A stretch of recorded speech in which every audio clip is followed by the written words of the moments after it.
Finally, the 2023 general elections inch closer and the presidential candidates will soon begin to crisscross the country.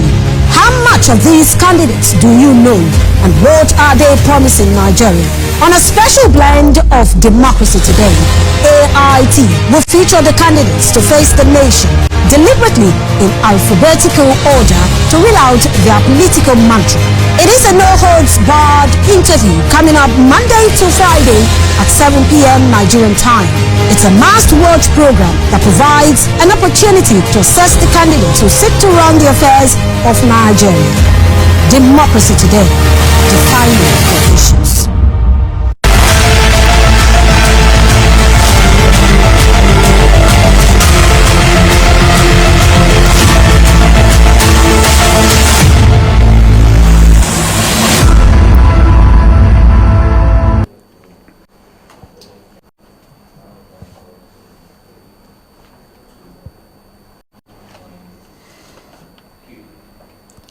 Thank you for joining us on Africa Independent Television, AIT. Welcome to our interview series with the presidential candidates of all the 18 political parties contesting the 2023 presidential election. I am Imoni Amarere. And I am Ijoma of Samo. We began discussions with presidential candidates of the 18 political parties alphabetically, in an alphabetical order with the candidates of Accord Party. And tonight we have the candidate of the Action Alliance, Dr. Hamza Almustapha. Dr. Mustafa is a former Nigerian Army Major and Intelligence Officer who served as Chief Security Officer to General Sani Abacha, who was Nigeria's military head of state from 1993 until his sudden death on June 8, 1998. Our conversation with the candidate of the Action Alliance will avail Nigerians the opportunity to hear him speak on issues around so many subject areas that concern the growth and development of Nigeria, the stability of Nigeria, the rule of law, education, what have you, as far as Nigeria is concerned. And tonight you will hear from Dr. Almustapha as he also tells us how we can also block all the loopholes. One, in our economy, where we have bad economy, he will be talking on that. He will be talking on security, just like Makamari said. He will also be telling us about our electoral processes and what is wrong about it and how we can go about it. So you just stay with us and you will have no dull moments as we speak with the candidate of the Action Alliance, Dr. Hamza Almustapha. Thank you so much for joining us on Face the Nation on Democracy Today. It's my pleasure. Thank you very much. Now, okay, do we just... Let me set the stage this way, Dr. Almustapha. In 2017, you founded the Green Party of Nigeria. And then in 2019, you emerged as the presidential candidate of the People's Party of Nigeria, the PPN. Now you are in Action Alliance. Correct. And you have emerged as the presidential candidate of the Action Alliance for the 2023 elections. Correct. Why would you say you have been a bit unstable in terms of movement from one party to another? Getting to know the record set, there is no instability here. In 2017, I came up with the idea of Green Party, just as I did before in the year 1995 against 1996. I created a party then called GDM. All the time and all along since the year 1984, I had the idea of investing a platform for the younger ones to create their mistakes and grow therefrom with maturity in all activities and all that affects Nigeria. And thank God today in PDP and APC, Some of the major chieftains today you see were once my students in the 80s and in the 90s. And I take pride in that. In 2017, I created a Green Party for Nigeria. Well, something very clumsy and unfortunately happened with the leadership of the party then. Something went underneath for us to be undermined. And then it became too late for us to now do damage control from those who were directly sponsored to have affected the party. And that's why I decided to forgo it. Notwithstanding, some young ones still believe we have all it takes to be. So when they saw PPN coming up in Ekiti State, the whole nation gathered there, and I wasn't around. But they insist I should be a candidate. Going by the former electoral laws then, it was allowed. So they announced in my absentia, and I became the candidate again. And then election went without me speaking a word to anybody, but still owing everything to the damage done to us in 2018, I think. We founded the party in 2017, but 18-19, the sabotage set in, and it was too late for us to do damage control, like I said. So my name appeared alongside other contestants, and I emerged in PPN. Well, I left it. The results came out without me speaking to any person, including my household, as to my candidature. But this time around, we look at the sabotages done to us yesterday and got it amended. And we found ourselves in a more promising, more serious party, a party that shares common thoughts with us, common ideology for and on behalf of Nigeria. And there we anchored our registration into Action Alliance, and thank God I emerged the candidate. And I'm happy you also covered it. And here we are, getting our acts together, waiting for the flag off in come 28th of September 2022. Now, from the narration you just gave us, it seems you've been in the corridors of trying to become the Nigerian president. Because if you founded a political party in 2017, and then you were also a candidate, the presidential candidate of the PPN, and now you're also a candidate, that means you have a passion to be the president of Nigeria. It all depends on your sincerity, your investment in people, your personal conduct with the people from north and south. I found it easier to be. We relate with all, the north and south, Muslims, Christians, and people of all kinds, old and young, men and women. Yes, we interact quite a lot. Even this particular ticket, numerous common friends, old and young, who insist this time around we must take in caution from those who sabotaged us before. There was investment before we were sabotaged in the year 2018-2019. So the issue of me coming up all along as if I am the type that is desperate, no. It is just that many Nigerians believe, north and south, as I described earlier, that we have all it takes to make the difference in this country. And I am very proud of that. Now, along that line, what is it exactly that you are bringing to the table? Everything new. Tell us more about those You can new ask things. me any question, everything new. You and I are Nigerians. We have seen the way it was, the way it is till this very moment. And we are not the type who will just sit and say, when the time comes, we will tell lies to the people, as having been the solution to our numerous problems. No, we have done. We are still, as you meet me, a certain part of us is still conducting research at home and outside Nigeria. That's why I say, ask me anything. And we are sincere to itself. We are down to earth. There are documents we cannot bargain with for anything, because it affects the security, welfare, and well-being of Nigerians, and Nigeria as an entity, looking at Committee of Nations. Okay. I'd like to start from the issue of insecurity in Nigeria, because Right. you've been a military person for over decades. And if at this moment we have bandits, or can some people say they are terrorists, writing and saying they want to kidnap the president of Nigeria and they want to kidnap a sitting governor, do you think we still have a country that we can support? With all sense of humility, I say to you boldly, yes. Good.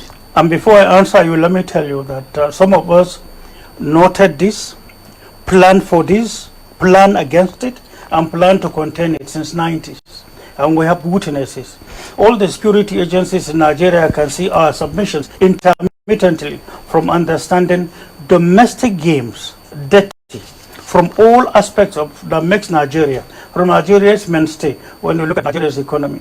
And then when you look at also some foreign countries, we envisage this is coming to pass.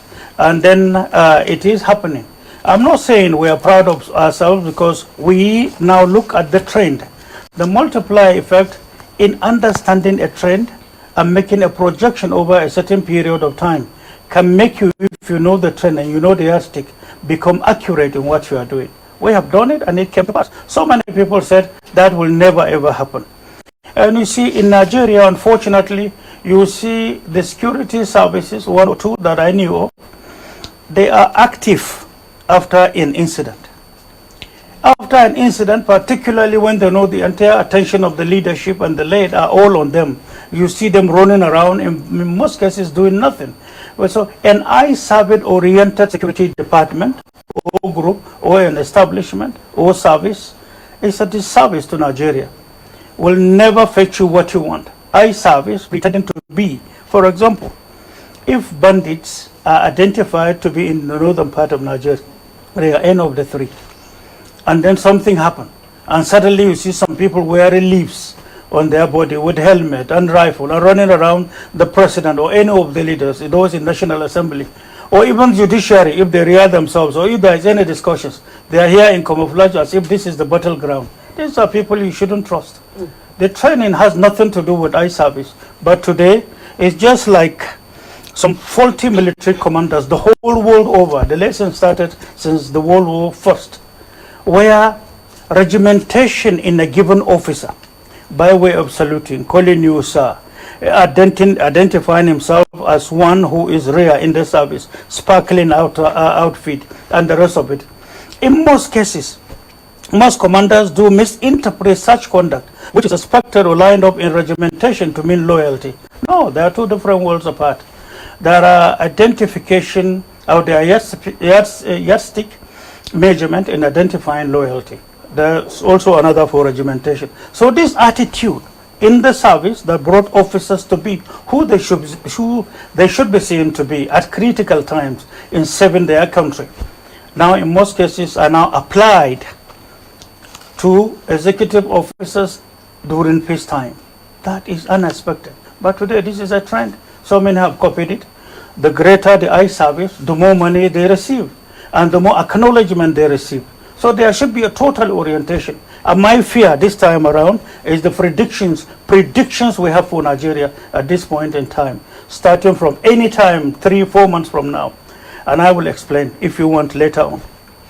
Well, when we get there, and we would allow you to give us the details of those predictions. Yeah, sure. But to begin with, you were an intelligence officer in the Nigerian military. I was privileged. Right. Now, given the situation we have on hands today, if you do become president of Nigeria by May 29, 2023, what would you do differently from the current administration? Thank you so very much. First of all, first thing first, it starts with you yourself, the person that has just succeeded in becoming president.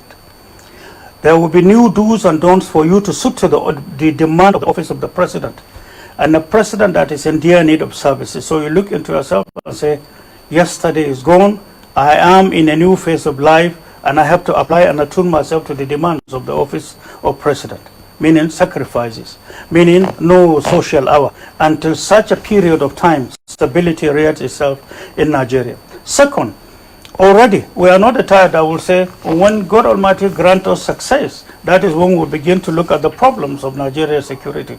That will be a fundamental mistake and disservice to Nigeria, and that will amount to deceit, and that will amount to waste and abuse of time for this country. If we come, I have spoken to your colleagues one time to say in 6 months I will be having breakfast with guests in Zambiza. I mean it, and I squarely mean it. It's not a joke. If we had anticipated this situation in the 80s, I remember one time I'll tell you this, soon towards the end of Shagari's few days left in power, we discovered armories from military intelligence. I'm sure if you check the press, you go back to it, you will discover. We discovered containers of arms in numerous parts of Lagos. We discovered some other illegal armories in the south. And we discovered some custom officers aiding and abetting that through our ports. We followed it up. Some of our soldiers, one soldier died, one became totally gone, now he has died. We had officers who were injured in the process, but we got the containers. So if such armories, and if such quantity of arms could now be seen to be sent. So when we realized within a month, there was a high trend of importation of arms and explosives in Nigeria, we said, if the entire services and police cannot get themselves adjusted and attuned to the threats facing Nigeria, our streets may be turned to battlefields. All of us, all the officers, I was the most junior. We were brought and subjected to interviews. We faced a panel to say that we were sending fears into the services and to the general populace. We meant it. We never changed. And today, some of those seniors of ours, even though retired, they are still apologetic to what they subjected us to. We never changed. That's why in security, there is a big wall difference between politics and security. Security has some certain scientific measures for you to look at and never get out of it, no matter how difficult.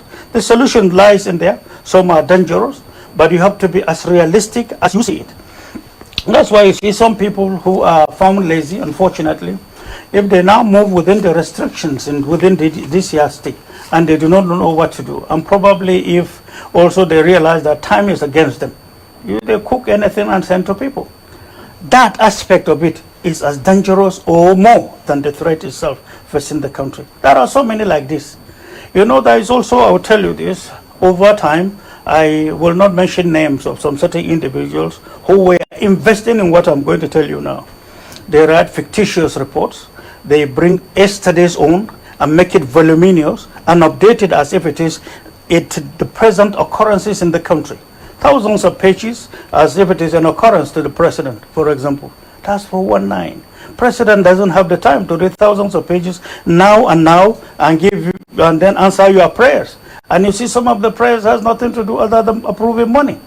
So if the president finds it cumbersome or find in some of the documents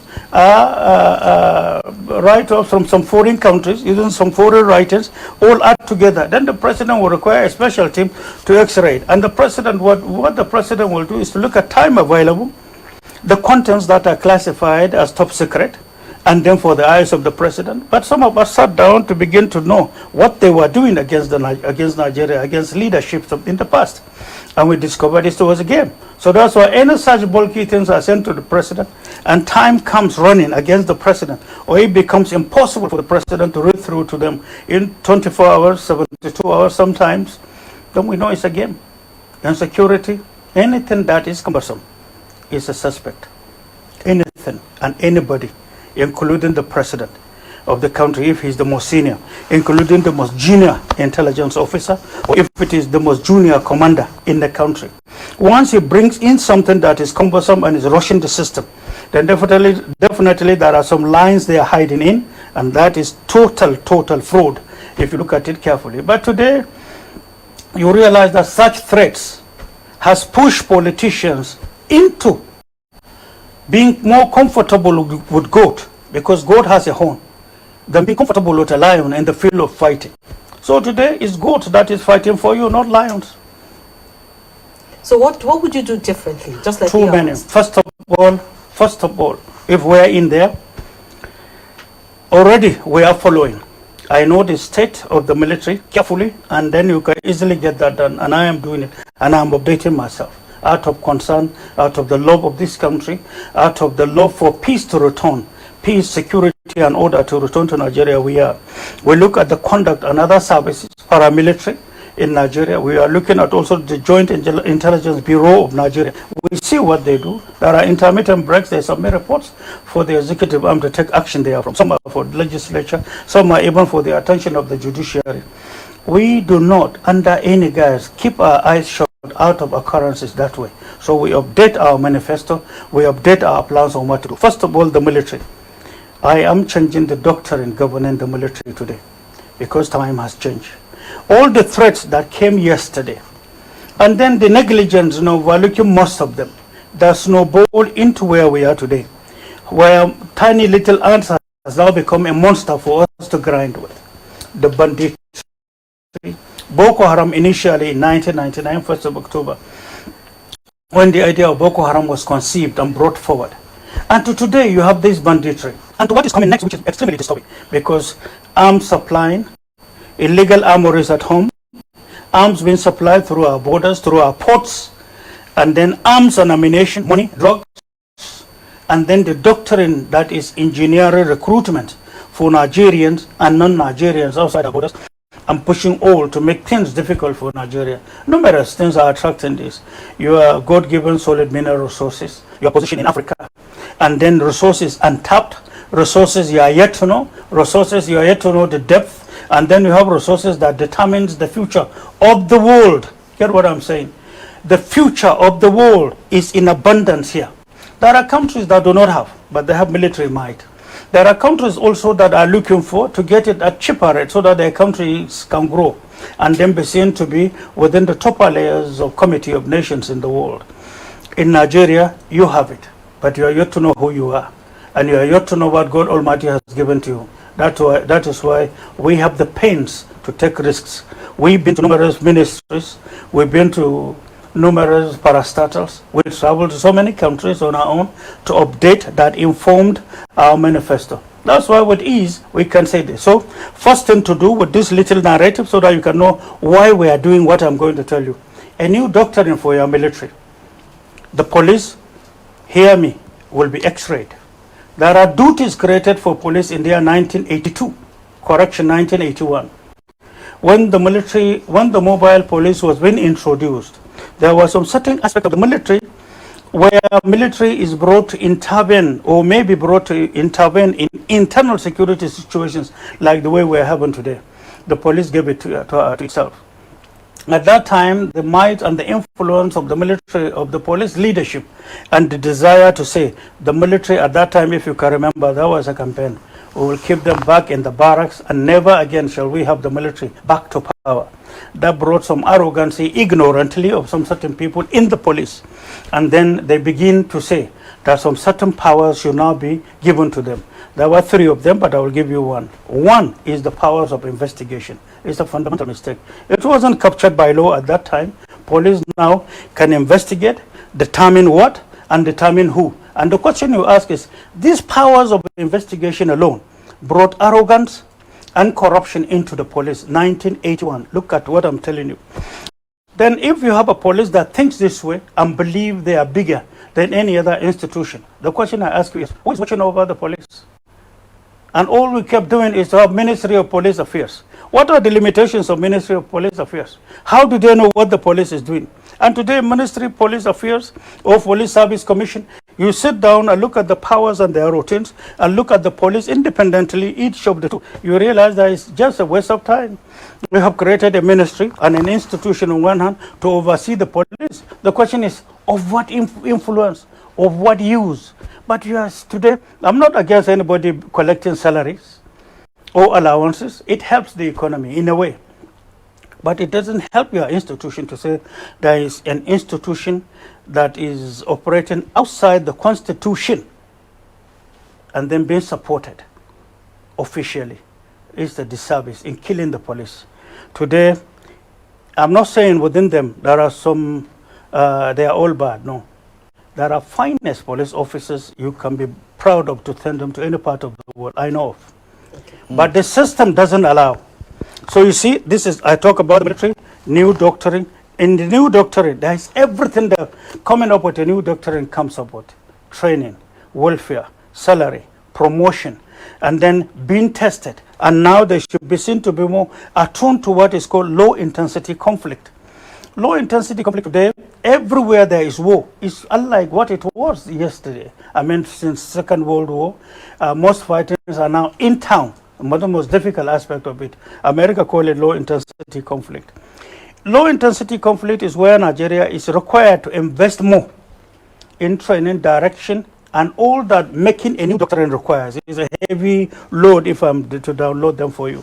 But again, Keep that aside. Your mode of intelligence collection at home and abroad, there are so many things required. I don't want to go deep into that because of its sensitivity. But there is something called national intelligence management that has to do with one thing called speedy intelligence flow for the country. Once it becomes faulty and slow, the country is gone. It's either blinded or is weakened to act.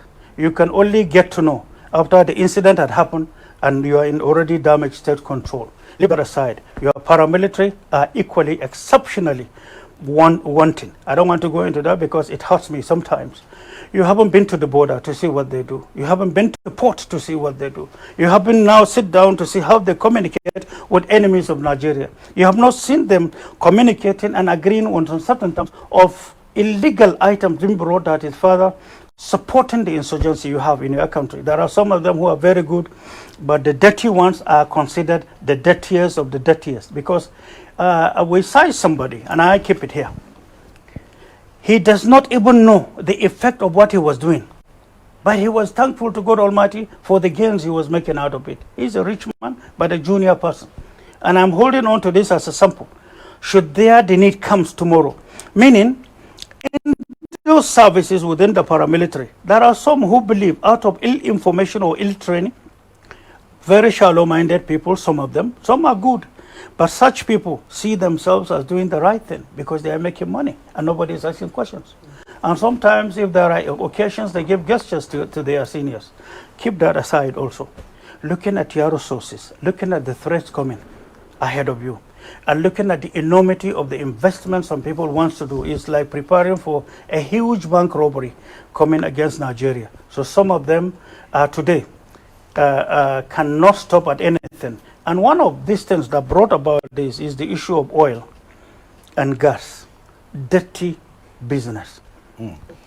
The dirty business domestic and dirty business international, we'll talk about it later. But that alone has brought the need today for so many countries to right now, as I talk to you, sitting down to revisit their mode of international trade vis-a-vis the contents and their currency and how beneficial it becomes to them.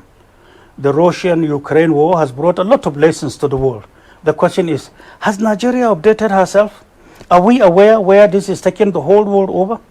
Do we realize what we have as Naira some 50 years ago, 40-something years ago? The relationship of Naira was being spent around the world. But today, Naira is just good for where? Unfortunately, my currency, very disturbing to say, disheartening indeed. Naira that was some 40 years ago, which is to say, with all our resources, all we have been doing 40-something years ago is destroying the country. If Naira, to the major currency today, that is being considered as the major currency for international trade, Naira was 46 kobo to 1. Then you now realize that if you can multiply the trend this way, and if this current trend continues in Nigeria, which shows in the nearest future, we will all hurt ourselves. But one question I asked myself, I didn't solicit for God Almighty to create me a Nigerian. So also you, so also him, so also all of us, so also the whole country. Yeah, doctor. But again, one sentence, we found ourselves as Nigerians. The question is, why the disservice to the country? Where is the foresight? Where is the investment? Why the greed? Why corruption to this level? Why should somebody be in an executive office poor, and then soon after he leaves the office, he will now be measured among the seasoned billionaires around the whole world? So many things are wrong with us. The eye service I talked about in the services is also within the populace. How do you change it? It's another thing entirely. And finally, to your question, you must, this is a must, to those who know what they're doing, who care for Nigeria, who understood that there is something coming against Nigeria. Create something new regarding your internal security, something less than military, something bigger than police. All your resources should first of all be in the head of a president of Nigeria to say, in every portion of Nigeria, we have this and to this quantity. No matter how difficult, a president should have it in his fingertips at all times. You should have something governing your maritime security from the major rivers you have, including turning your water under a ministry called Ministry of Water Resources. You don't need it. The world has gone far. Water resources goes directly under security today because it's weapon, and many people don't understand. And the moment these people begin to understand the dangers of using water to achieve what they want, I'm sorry for Nigeria. So what is the relationship between all of these that we have talked about and the predictions that you mentioned earlier on? What are those predictions? The predictions that Nigeria will turn to Somalia. And all the indices have pointed to that. See, if there is no willpower in any executive, if there is no foresight in commanders in the field, if patriotism is affected in commanders in the field, no matter who they are, no matter how many they are, if there is the question of loyalty, if there is that sense of greed where money becomes a priority in what they do and it becomes a cycle, if there is understanding and synergy between executive and the legislature with the commanders and their bosses, and then money becomes the tying knot between all of them, that country is doomed. Nothing you predict will work. So First of all, this cycle brings money by the day, unfortunately. You assess Nigeria on your own. Second is to say that the sons of the poor are the ones fighting in the field. But the commander we know that is worth identifying with, respecting, and the qualities that makes a general are distinct. The truth is the truth. False is false, even in the eyes of the president. If the president shouts at me, accept this as white. No, this is black, Mr. President. If he wants to retire me tomorrow, I will retire with honor. That is the way military is. Because if you do not separate politics away from facts of security, facts, the principles of providing security management to your country, I'm very sorry. And today, if you give an assessment by yourself, you know what is going on. And if you look at this year's stick and look at events and occurrences in Nigeria, you will surely shed tears and you'll be disturbed. So many people are swimming out of ignorance of this, and you see them hitting their chest, we'll take care of it. I tell you one thing, the Ragtag Army, how many were they in 1999, January 1st when they started? Do you know why I'm keeping to this date? They came to me when I was in Kirikiri, and they wanted the police I trained in the 90s. Because police were brought to be presidential escort team. Is 2 mobile units. And each unit, I think, was made up of 210 or so. Those they were bringing to the presidency by two. I refused all of them to hold arms in the presidency. And I refused all of them the chance to even come near until you go through my school. If you qualify, you are with us. If you fail to qualify, you cannot be to us, even if you are the son of the president. And I made it in black and white clear. And police fought me, the IG fought me, the NSC at that time fought me, but I stand on my own. One day, God Almighty vindicated me, not because I wanted it, but he vindicated me. We had President Eyadema of Togo who visited Nigeria. Suddenly, a Browning submachine gun fell from the hand of a mobile police, and it kept firing. He see a visiting president, see Nigerian president, see ministers were jumping. It was one of the bodyguards who lied on it and changed the face. Okay, nobody died, but there were injuries. You know the meaning of that? If that had hit Nigerian president or the visiting president or his minister or any military officer or senior officer, you know what we are allowing to carry weapons around us? You know for how long it takes for them to say, I have groomed them and trained them, and they now know what it takes to become a police officer, and you give them arms to your country, and the moment you see them in uniform, you believe them. That's dangerous working around you. So I don't believe in that condition, that training in itself. That's why I said, police will be x-rayed, and I am not mixing words. The police of Nigeria will be real police when we finish, and the yardstick will be there, and they will be adjusted to suit time. But police will have one out of the three that I talked about will now be centralized. So if the police are working this way, something else will watch the police for the good, for the welfare, for the services, for sincerity, and for openness and the comfort of a citizen in Nigeria. So, Doctor, you've been able, from all the explanations you gave, it is very, very important to note that they are all tied to one, security, because you mentioned the judiciary, you mentioned our business, our economy, you mentioned the value of the Niger. You don't even have to mention any. Yes. In everything, there is security connotations involved. Anything in life. Yes. But Nigerians will want to understand your language. Yes. Because they want, if you want them to vote for you, Yes. They will want to understand how you intend to give them succor in all of don't mix my words. Yes. When it comes to welfare, safety, and security of Nigeria, I am not campaigning. Okay. I want to be in any part of the world and know my country is secured. I want to be seen to be old, and then when I look at my younger ones, I know they're in a secured environment. I want to sit down and be proud of my environment, not a caricature of what we are seeing today that is snowballing into something bigger. If you sit down and study what happened in Somalia, that speaks. And numerous other war-torn countries. Not far from, not some few years right from 80s, you saw what happened in Liberia. You saw what happened in Sierra Leone. And we all participated in it, and we know what it is. People who have not seen war, do not know the effect of war, are the people crying for crisis and war. They don't know it. They don't know the effect. Have you ever sit down and see people eating raw animals? They have to survive. There is no water, no food. We are toying with the country. And that's why, if I were to be in service today, and if the leadership will refuse me whatever I come up with, I'm giving an example, and I'm saying this boldly on television, I will resign, I will make a pronouncement, and I will go to court. Your party slogan Right. simply says, let the masses live. Absolutely. And I'm standing by that. Good. Now, are you disappointed, given your military background, that a retired general of the Nigerian Army is in charge today and Nigeria is in such a shape?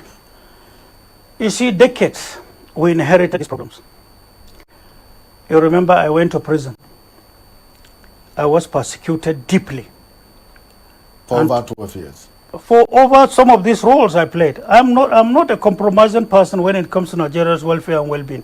You can jail me again, but I stand by that. I can never change. And we believe this country deserves better. If you know what makes Nigeria from what God has given to us beneath the earth, if you know the quantity, if you know a typical from our culture, from our history, from what is at the top of our soil, if you sit down and look at Nigeria from that perspective alone, then you now sit down and compare Nigeria with all members of G7 without exception. Nigeria is ahead of them. I'm saying this on television, and I can prove that to you. And yet we are making nonsense of it. Who are we before God Almighty? Who are we to our families? Who are we to the general public? Deceits? I'm not that part. It is better for me to offend Nigerians who believe that you have to do it their own way, and then be seen to be free in the sight of God Almighty than otherwise. That's my nature, that's my spirit, that's the way I'm brought up, and that's the culture we were given. Remember, Nigeria is zoned into 6, correct? Who zoned Nigeria into 6? And why? Why didn't they change it? They were persecuting me, but they kept the structures, and this came from us, me, this small man you are seeing. Why are you still using it? And we created so many things, but we're not the type that blow our trumpet. We don't talk.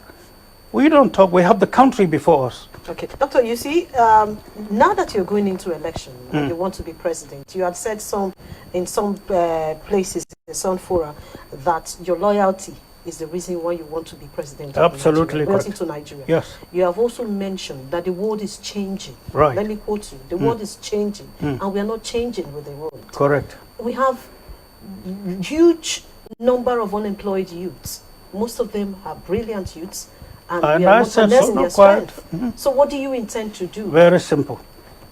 Have you seen, because you haven't seen it before, there is one particular leadership that wanted to do it, but their hands were tied down by IMF. We are ready to commit international offenses to better Nigeria. I'm not hiding it. I will do it.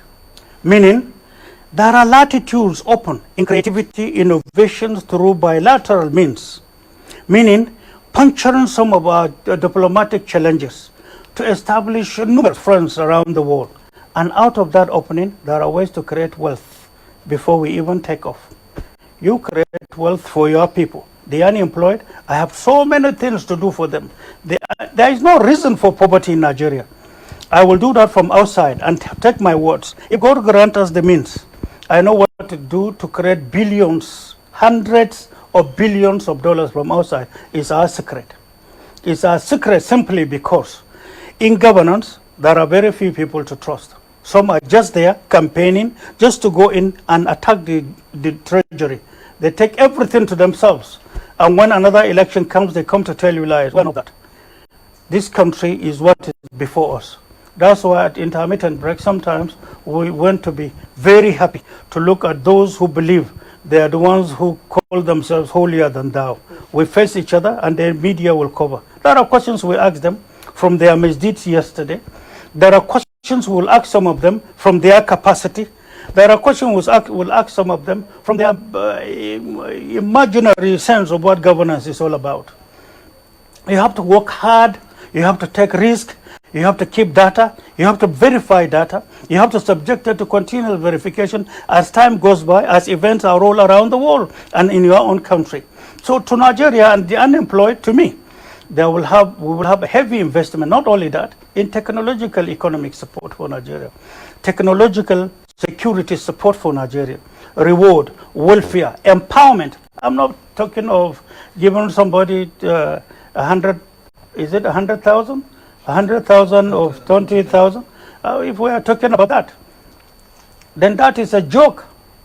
You look at your inflation indices and now ask yourself, what is 100,000? Even if it is, let's assume it is 100,000. A joke? But there is somebody somewhere from the survey we did secretly, indirect means of going to our embassies, ministries and parastatals. If you know the colossal waste by the day, by the whole year, you see that if you look in retrospect, a fiscal budget at the end of the year, you will definitely shed tears. And there are many people who supposedly are supposed to be leaders. They are supposed to be fathers, grandmothers, mothers. And then you sit down and see what they have done with the ministry, what they have done with resources. That alone, if you can sit down and take the waste of a typical fiscal year, that we have conducted survey to ourselves on behalf of Nigerians. And you look at that, you look at the waste in your parastatals, you sit down and see the enormous money wasted to the pockets of some few individuals who do not know how to pay zakat. They don't know how to pay tithe. In fact, the more money they take, the more dry leaves you see. The thirst for looking for more is much more than even the desire of having to say, I thank God I have stolen this much. Let me be seen to part with this to support the younger ones. No, they will not. The more you see them, the more you contact them, the more you hear that I have nothing to do with the poor. But besides, if he can move the West that we have seen and known, then definitely take it from me. The unemployed world may be much more happier coming up with their creativity. That's why the unemployed world to us, in every senatorial zone, there will be a skill acquisition center. And the certificate to be awarded at the end of the day will be the yardstick of communication. There are banks to be empowered with this money you will have from outside Nigeria, and empower these banks to attend to specific people, not only the younger ones, including the old ones, including farmers, fishermen, women, and numerous. The fact that you have worked as a civil servant 35 years and now you are retired, it doesn't mean you are satisfied with your pension. This bank, you can just go to school acquisition center and learn anything, and that will be the yardstick for you to collect money. Remember, there are numerous ways of introducing welfare to citizenry in any country. Nigeria has much more. Forget about what you see some countries, I don't want to mention anybody, what they do for their citizenry. You take calculation of your number. You take every single trade and document it. That will tell you what you have on the ground. With this, you can easily plan. And then come back and now see, there are some people in Nigeria and some foreign forces who will say, never allow Nigeria to export and never allow them to have the strength to manufacture and export. That's why any person in Manufacturers Association of Nigeria is just there doing his best. That's why you can identify patriots, men and women. They love the country, they are producing. What they are producing cannot be exported. And the question is, why are they not being supported? Why are not being protected? Why are not being complemented to export? It's a game that started since 1971. Are you aware of it? The more Nigeria becomes an important country, the greater the chances of a certain clique of people and some certain major countries that are bringing their equipment to us. Your power was deliberately shortened. Are you aware of it? Are you aware of something called dirty district transformer politics? from deliberate explosion, that is make-up, when Nigeria was in ECN, to the time it became NEPA, when explosion was the order of the day, and in the real sense, nothing happened to the generator, where foams are brought with copper wire tied to the positive and negative and then clicked and slicked. And at the end of the day, when the copper wire becomes red, and then the foam gets burnt, the cover of a typical transformer is an airtight and watertight. But where it becomes too much, it bolts out. And then it trips up. Watch my word, it trips up. And the entire neighborhood will think their transformer is blown. Nothing happens. Nothing happened. That was one of the games yesterday. When the transformer is there, all you have to do is to clean it up the top.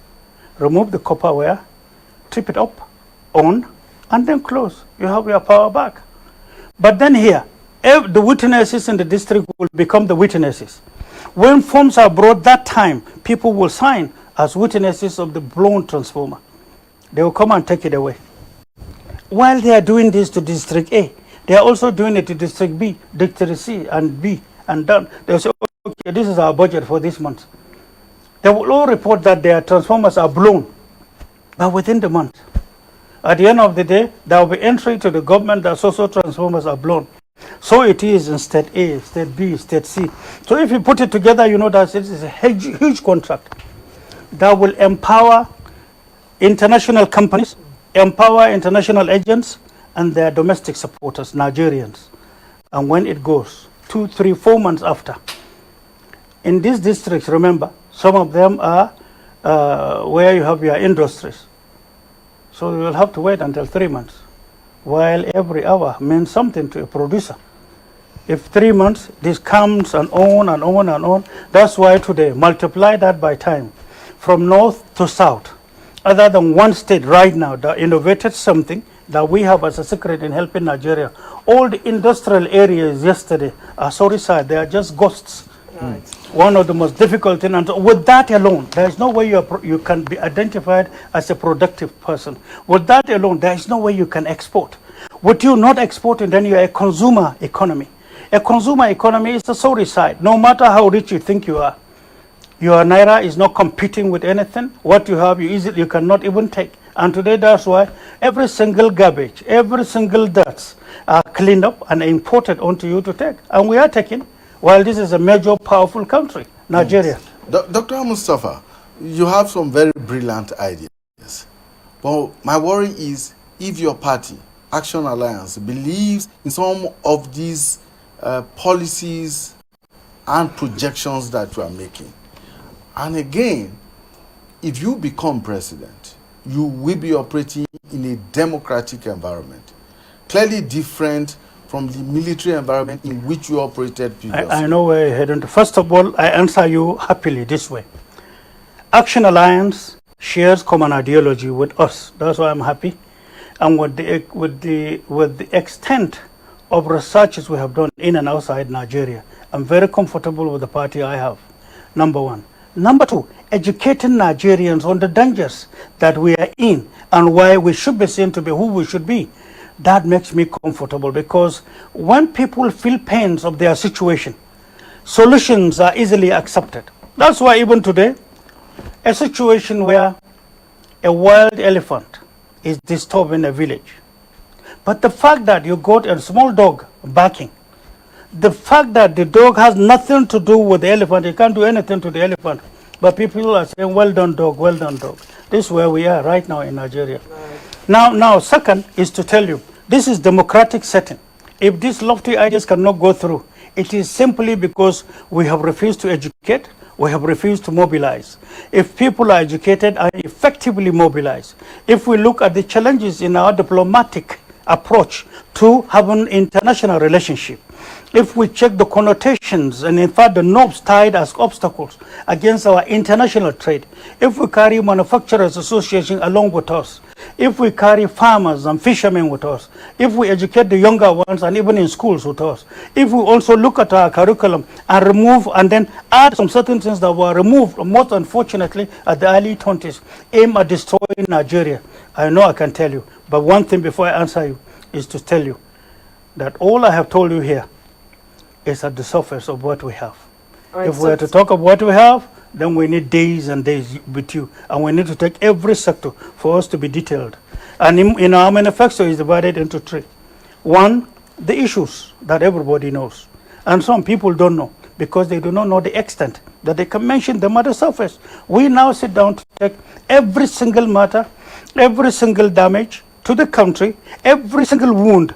We sit down and examine it medically and then keep the solution. Solution A is the one that we apply at home.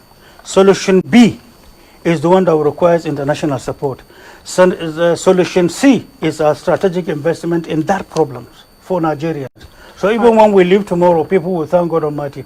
There are layers of solutions laid for them. Solutions attended to. This will never occur again. That's what we do. And you know the enormity of work done then. Doctor, you're going into an election. Do you trust the electoral umpire? And if you do trust them, do you also trust those that are in the race with you? Because there are people who are saying people go against the law. And what do you have to say about that? First of all, we as a party, and we, me as candidate, and my brothers and sisters as candidates in all states, we are law-abiding, we are peace-loving people, we are tireless people, we see ourselves as laborers and ready to serve. No firm fears, no rhetorics of any sort. This is the way we look at it. This is the way we look at the opportunity of us coming as candidates. We see ourselves as true ambassadors, not only of our parties, but of democracy. That aside, it is disturbing today to say there is Party A that have already started campaigning, while the law says till 28th of September, and it is going on. One of my worries today as a person, and I know I'm speaking on behalf of my party and other candidates, maybe some other parties, is to say that why should the law be disobeyed? And why should the umpire be sit down there and be watching them do that? There is campaign going on. 28th of September is more than a month. And why? And why is it going unabated? This is to show that there are unseen hands. And you know, we, the type of people we are, is when we see an unusual event, we take an unusual approach in identifying what is going on. And we know what is going on today. And it is disturbing and disheartening for democratic sustenance in the country. If it snowballs open for people to see and identify what is going on behind the curtain, it is disturbing, not only to us, to INEC too, and to the government and to every concerned Nigerians, men and women. If people do not obey the law, then they should be seen to face the law. But today, they are disobeying the law, and they are being respected for obeying the law. What signal are you sending towards 2023? There are people who also believe that the degree of threat in Nigeria alone will not allow election. But that is wrong. Whether the situation is totally gloomy, every political party, every candidate should be seen to be law-abiding and should be seen to follow as such, and should also be teaching his supporters across Nigeria. Why there is reverse, some of us have agreed. We will talk soon, and I'm sure you will hear us. Dr. Hamza Almustapha, thank you so much for your time. Thank you so much. Very quickly, in 30 seconds, Right. your last word for Nigerians at this point in time. As we are facing 2023, my prayers and wishes is that we shall have a peaceful elections to come without bitterness, without mutual suspicion, and then free of any inkling of the dirty aspect of politics. We want to build a country, and we are sincere, loyal, committed, and honest to our country and to our people. And may this country be. Amen. Thank you very much. Thank you so much. We appreciate, and I think. Can I? If you just okay, a minute. all right. I think this is how we say thank you to our guests tonight. Dr. Hamza Almustapha, presidential candidate of Action Alliance. Thank you very much. Thank you so much. Appreciate it. Well, that's the much we can take. Still tomorrow we'll be bringing another candidate. And until we return tomorrow on this interview program, I am Ijoma Osamo. Imoni Amarere. Bye for now.